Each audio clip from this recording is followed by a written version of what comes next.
This is Land of Havilah, Isaiah 25. Remembering that in the last chapter there was a great tribulation on the earth with only a few survivors.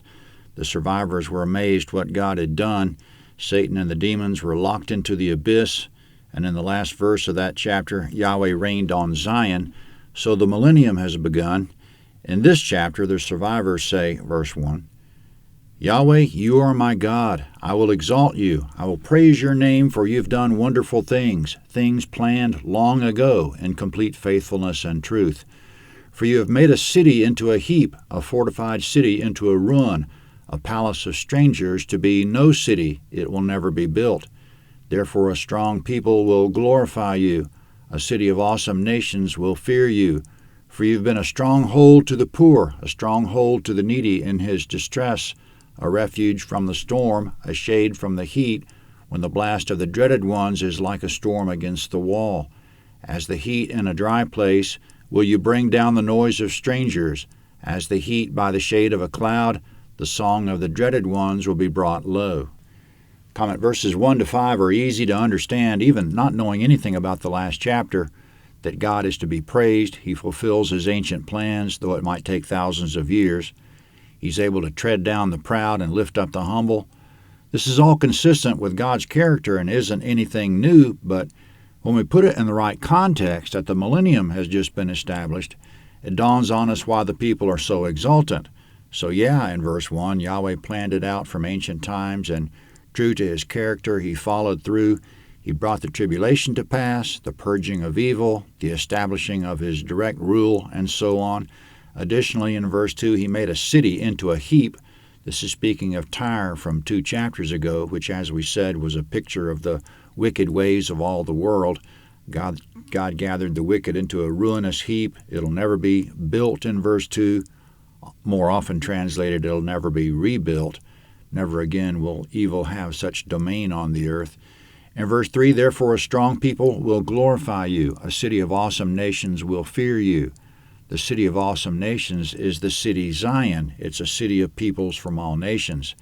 It turned out that these inhabitants of Zion who survived the tribulation were the strong and awesome people of the earth, though you wouldn't know it if you saw them previously.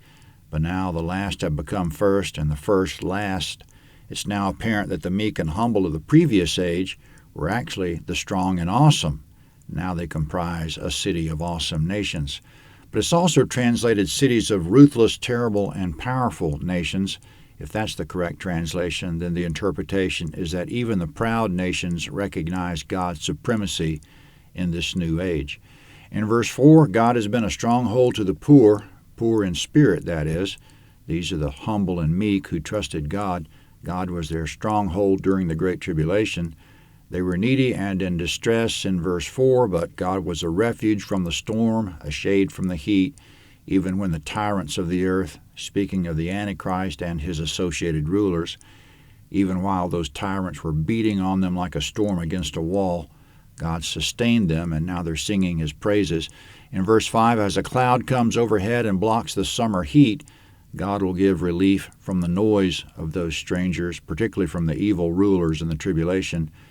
So the onset of the millennium has been a great relief. Now speaking of Yahweh being on Zion and hosting his people there, verse 6, in this mountain Yahweh of armies will make all peoples a feast of choice meat, a feast of choice wines, of choice meat full of marrow, of well-refined choice wines. He'll destroy in this mountain the surface of the covering that covers all peoples, and the veil that is spread over all nations. He has swallowed up death forever. The Lord Yahweh will wipe away tears from off all faces. He'll take the reproach of his people away from off all the earth, for Yahweh has spoken it. It shall be said in that day, behold, this is our God. We have waited for him, and he will save us. This is Yahweh. We have waited for him. We'll be glad and rejoice in his salvation. For in this mountain Yahweh's hand will rest. Comment in verse 6, in this mountain, the mountain being Zion in the last verse of the last chapter, in this mountain Yahweh makes a feast for all peoples. So Israel isn't the particular focus here. Zion is for all peoples. Or we could say the faithful of Israel are here, together with the faithful from every nation who've been grafted into Israel, however you want to put it. The feast is first class, choice meat and wines and so forth. Maybe it's a literal meal because we know there will be a marriage supper of the Lamb, or maybe the feast is symbolic of living the good life in general. In verse 7, he'll destroy in this mountain the covering and veil spread over all the nations. In other words, in the millennium, he'll eliminate the veil between man and God. In the previous age, men saw dimly as through an ancient glass that was rough and uneven, not very clear. But now in the millennium, the veil's been removed so that men see 20/20. They plainly see Yahweh dwelling with them and understand spiritual things. They saw dimly, but now face to face. In verse 8, quote, "He has swallowed up death forever." Amen. He wipes away tears off all faces. Amen. He removes the reproach of his people, meaning they won't be persecuted anymore, insulted, mocked, scorned, or anything of the sort. They've now been revealed as the strong and awesome. Then Yahweh has spoken it, which means he'll bring this prophecy to pass. Everything he says, he'll do.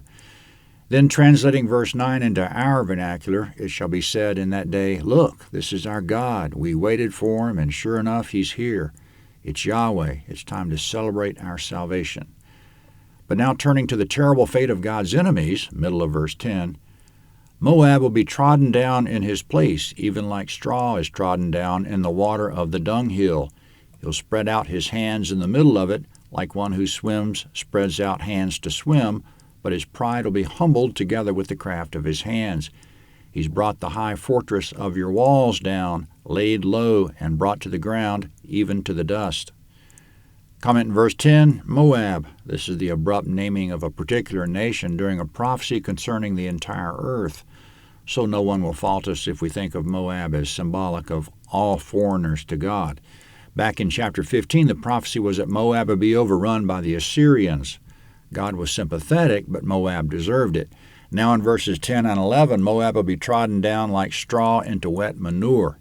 Moab will spread out her hands and try to swim in the manure to keep from drowning, but she and her pride will sink down into her own filthiness. In verse 12, she thought she was a fortress, but now her walls are broken down to the ground, even to the dust. It's the fate of all the strong and proud who are strangers to God. God's people are rejoicing and his enemies ruined. Isaiah 26 is next.